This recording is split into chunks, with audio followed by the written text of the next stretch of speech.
Z usodno povezanostjo med digitalno tehnologijo in človekom se je pojavila tudi nova oblika zasvojenosti. Povezano z zasvojenostjo so določena vedenja in to je prikrivanje, zmanjševanje teže temu, manipuliranje, se pravi laganje in tako dalje. Kadar se pri otroku opazi take vrste vedenja, pa so to prvi znaki, da se nekaj dogaja, kar se ne bi smelo, kar se tudi otrok sam zaveda, da ne, ampak ga očitno toliko vleče. Zdaj pa treba je vedeti, da pa na drugi strani so pa strokovnjaki, ki znajo vsebine pripraviti na ta način, da so zanimive, da se težko od njih umakneš, ne samo če si otrok, tudi če si odrasel. Odvisnost množic z digitalno tehnologijo je predvsem pogodu proizvajalcem, ki to odvisnost celo vzpodbujajo.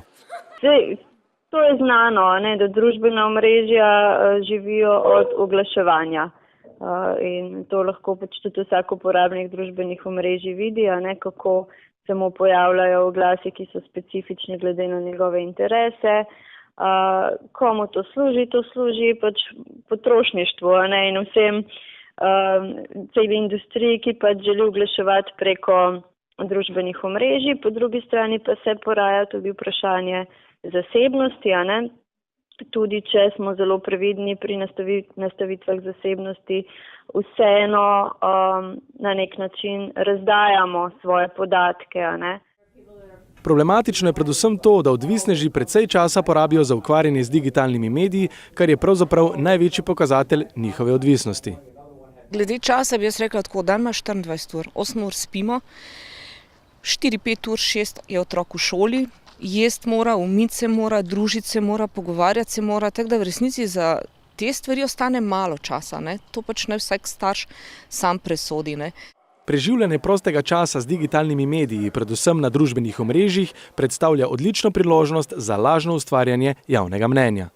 Pravi širjenje nekih ideologij, nekih idej, tudi lažnih novic, ta fake news.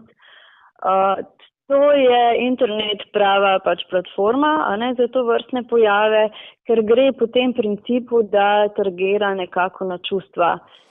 Kljub pereči problematiki digitalne zasvojenosti, ki omogoča predvsem manipuliranje z ljudmi, v Mariboru nimamo posebnega društva ali oddelka, ki bi se ukvarjal s tem področjem. Pri nas sicer deluje društvo Projekt Človek, ki pa se ukvarja z različnimi tipi odvisnosti, kjer pomoč poišče le 5% zasvojencev z digitalnimi mediji. V Ljubljani, Izoli in po novem tudi v Celju pa deluje organizacija Logout, ki se ukvarja prav s to problematiko. Organizacija Logout ima v svoj program pomoči mesečno vključenih 50 zasvojencev in še enkrat toliko svojcev.